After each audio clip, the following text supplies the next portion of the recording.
तमिलनाडु के रामेश्वरम के मध्य वर्ग में जन्म लेने वाला एक ऐसा बच्चा जिसने ना सिर्फ गरीबी को करीब से देखा, बल्कि गरीबी को जितने करीब से देखा उतने ही गहराई से शिक्षा के महत्व को भी समझा। जिसने बचपन में शिक्षा जारी रखने के लिए पेपर तक बेचे और जिसने अपना पूरा जीवन भारत को विकासशील और सफल बनाने के लिए हंसते-हंसते सेवा के रूप में बिता दिया। जो आगे चल कर के ना सिर्फ भारत के राष्ट्रपति बने, बल्कि जिनको आज पूरी दुनिया द ग्रेट मिसाइल मैन के नाम से भी जाने जाते हैं। नमस्कार दोस्तों, आइए आज बात करते हैं doctor APJ Abdul Kalam sir की जीवनी के बारे में और एक 5 ऐसी बातें उनके जीवन से सीखने का प्रयास करेंगे, जिनकी मदद से वो एक मध्य वर्ग से लेकर के भारत के राष्ट्रपति के पद तक पहुँच गए। और कोशिश करेंगे कि उनके जीवनी से भी हम ऐसे 5 बातों को सीखें और अपने जीवन में अमल करके अपने जीवन को भी सफल बना सकें। साथियों, वीडियो को स्किप एकदम मत कीजिएगा, वीडियो के अंत तक बने रहिएगा। साथियों, भले ही doctor APJ Abdul Kalam sir एक मध्य वर्ग या फिर गरीब घर में जन्म लिए थे, लेकिन उनके जो सपने थे, उनके जो हौसले थे, वो बहुत ही बड़े थे, बहुत ही ऊँचे थे। वो अक्सर जब बचपन में आसमान में उड़ते हुए उड़ाजहाज को देखते थे, तो उनके मन में ये ख़्याल जगता था, उनके मन में ये सपना जगता था कि जब मैं बड़ा हो जाऊँगा, तो मैं भी इसी तरह से आसमान में उड़ूँगा, मैं भी पायलट बनूँगा और मैं भी वायुसेना में भर्ती होऊँगा। उन्होंने ना सिर्फ़ अपने बचपन में पढ़ाई के लिए संघर्ष किए, बल्कि उनका पूरा जीवन संघर्ष से भरा हुआ रहा। जब उन्हें पढ़ाई में दिक्कतें आने लगी, पैसों की चैलेंजेस आने लगी, तो उन्होंने हँसते-हँसते पेपर बेचे। और जब वो बचपन से धीरे बड़े होने लगे, तब उन्होंने अपने सपने को पूरा करने के लिए, अपने सपने को साकार करने के लिए मेहनत करने पे लग गए।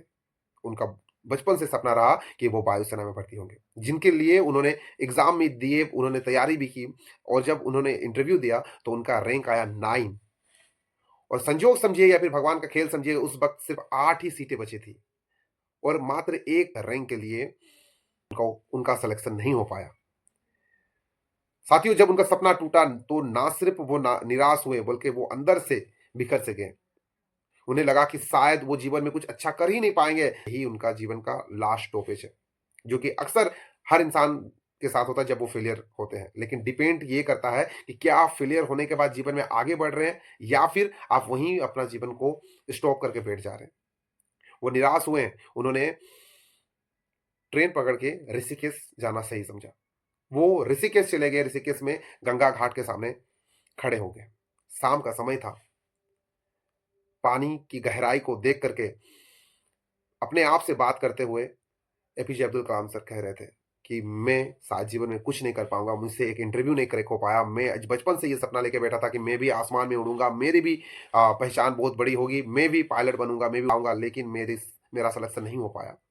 और तरह-तरह के गलत-गलत नेगेटिव विचारों को लेकर के अपने आप को कोसते हुए, अपने भविष्य को कोसते हुए, अपने नसीब को कोसते हुए वहाँ पे खड़े थे। उसी वक़्त वहाँ उनकी मुलाकात होती है स्वामी शिवानंद जी महाराज से।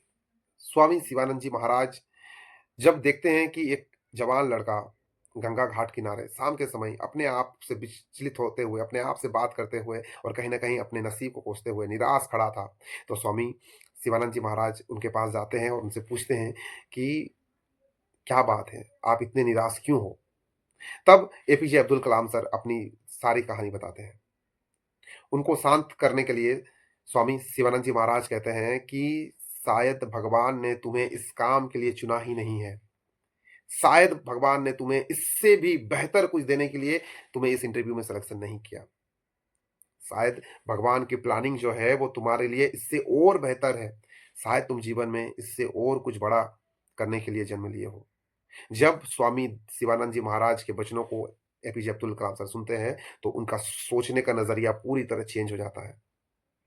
वो अब तक जो अपने आप को कोस रहे थे, अपने नसीब को कोस रहे थे, अब उनके अंदर ये विचार जगने लगा कि शायद मैं इस चीज़ के लिए नहीं बना हूँ, मैं इससे भी कुछ बड़ा करने के लिए बना हूँ। शायद मेरी जन्म जो है वो इससे भी कुछ बड़ा करने के लिए हुआ है।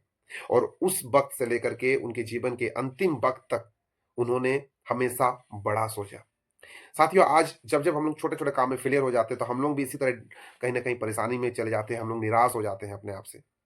और इसी तरह अपने नसीब को कोसते हैं, अपने आप को कोसते हैं।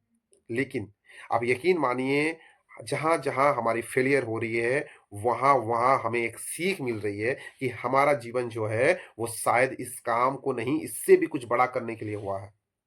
और हमें तैयारी उस बड़े काम के लिए करते रहना चाहिए। फिर ऋषिकेश से वापस लौटने के बाद doctor APJ Abdul Kalam sir ने अपने जीवन में बड़े-बड़े सपने देखना और अपने जीवन को ऊँचे लक्ष्य के लिए निर्धारित कर लिया। और आगे चल के परिणाम स्वरूप हमें ये देखने मिला कि भारत को सबसे पहला मिसाइल देने वाले व्यक्ति हमारे missile man doctor APJ Abdul Kalam sir बने। और ना सिर्फ यहीं पे इनकी जीवन की जर्नी समाप्त होती है, वो आगे चल के भारत के 11वें राष्ट्रपति भी बने। एक बात सोच के देखिए साथियों, एक ऐसे मध्य वर्ग से उ उठ करके भारत के राष्ट्रपति तक बनने का सफर यूँ ही तो नहीं हुआ होगा। ना जाने उनके जीवन में कितनी बार संघर्षें आई होगी, ना जाने उनके जीवन में कितनी बार असफलता आई होगी। लेकिन क्या वो जीवन में हार मान गए? नहीं। क्या वो थक के रुक गए? नहीं। उन्होंने लगातार सीखना शुरू किया और हर असफलता को भी अपनी सीख बनाई और जीवन में आगे बढ़ते भारत के राष्ट्रपति तक बने। साथ सबसे पहला उनका जो सोच था वो था कि बड़े सपने देखना शुरू करो, बिग ड्रीम। वो अक्सर कहते थे कि छोटे लक्ष्य अपराध के समान होते हैं। वो कहते थे कि जब तक बड़े सपने नहीं देखेंगे तब तक बड़े लक्ष्य हासिल कैसे करेंगे। यानी कि साथियों उनका कहने का मतलब था कि छोटा सपना देखने में जितना समय लगता है, बड़ा सपना देखने में भी उतना ही समय लगता है। और अगर जीवन में हम जब तक बड़े सपने नहीं देखेंगे तब तक बड़े मंजिलों को हासिल भी नहीं कर सकते। उनका दूसरा सोच ये था कि असफलता को सीढ़ी बनाओ, ना कि हार। वो अपने जीवन में कई बार असफल हुए, चाहे वो इंटरव्यू में सिलेक्शन नहीं हो पाने हो, या फिर मिसाल बनाते समय फेलियर को फेस करना हो, या फिर अपनी पर्सनल जीवन में भी कई बार असफलता प्राप्त करने की बात क्यों ना हो। लेकिन क्या उन्होंने कभी भी जीवन में हार माना? नहीं। वो अक्सर कहते थे कि असफलता सफलता का पहला सीढ़ी होती है। जब फेलियर आता है तब तक एक नई सीख आती है। देखने का नजरिया ही है जो हमें पॉजिटिव या नेगेटिव के राह पे लेके चलती है।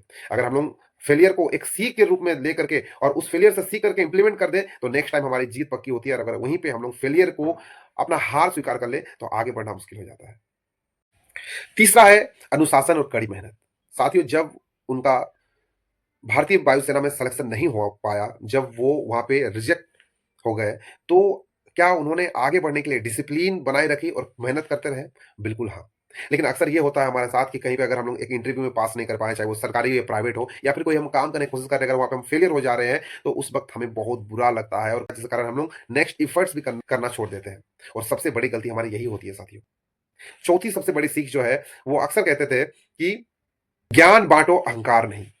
वो अक्सर कहते थे कि ज्ञान बाँटने से बढ़ता है, ना ही कि दबा के रखने से। अगर आपके पास कोई नॉलेज है तो उसको शेयर करें। देखिए आप उसमें और ज़्यादा एक्सपर्ट होते जाएँगे। लेकिन अगर आपके पास जो नॉलेज है उसका अहंकार आपको है, तो यकीन मानिए वो नॉलेज आपको जीवन में कभी आगे बढ़ने नहीं देगा। 5वां और सबसे महत्वपूर्ण सीख, वो अक्सर कहते थे कि देश और समाज के लिए भी जीना सीखो। साथियों अगर एक इंसान अपना पूरा जीवन सिर्फ़ और सिर्फ़ अपने घर परिवार के लिए ही जीता है, तो ये कॉमन सी बात है। लेकिन अगर आपके idol doctor APJ Abdul Kalam sir हैं, तो आपको उनके जीवन से ये हमेशा देखने के लिए मिलेगा कि उन्होंने अपना पूरा जीवन जो है, वो देश सेवा में लगा दिया। यहाँ तक कि जब उन्होंने अपने जीवन का अंतिम साँस लिया, उस वक़्त भी वो युवाओं को प्रेरणा दे रहे थे, लेक्चर दे रहे थे। जब उनको दिल का दौरा आया और वो हमें हमेशा के लिए छोड़ के चले गए। साथियों वीडियो अगर आपको अच्छा लगा है तो वीडियो को लाइक करें।